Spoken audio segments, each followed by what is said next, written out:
So who would think it would just take 3 colours to create this colourful picture of these robins? So what are we using today? I have got an French ultramarine blue, a lemon yellow and a transparent orange.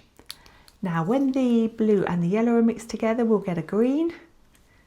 When the orange and the blue are mixed together, we'll get either a bluey grey or a browny grey, depending on the concentration of the pigments that you mix together.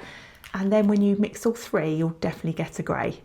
So brushes, I have got a round 14, which is brilliant for putting quite a bit of water onto the paper quite quickly. I've got a number 4, round 4, which is better for a little bit finer detail.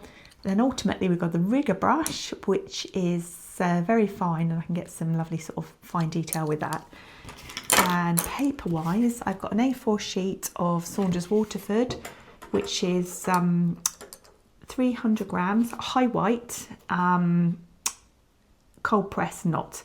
I do generally stretch my paper, but in this case with an A4 sheet, I'm not too worried about that. So I'm going to let you watch the video now for a little bit, and I'm going to pop back later on to discuss a few more points, and in the meantime I'll pop some captions above the bits that I think are worthy of a bit of attention. So see you in a bit.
So we've left the first layer to dry thoroughly, and now we're going to work on top of this onto the dry paper. And we want to add the beak and the eye detail with dark, a mixture of the blue and the brown. And then when we go on to the rest of the robin, we want to make sure that we're just picking out shadow areas where the feathers are slightly darker than the rest, because we don't want to paint over the whole bird again, because you'll lose all that beautiful underlying wash. So look for the shadow, look for sort of detail to add.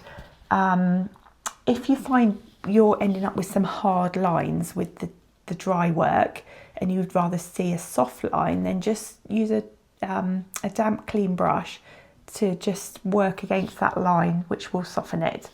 So I'm going to carry on with the video and put some comments on top of again, so the bits that I think need drawing attention to. And right at the end I have evolve the idea into another painting, just to show that you can grasp the ideas from this and move on, and that's how we got on in ours, I guess. So yeah, I'll leave you to watch the rest of the video.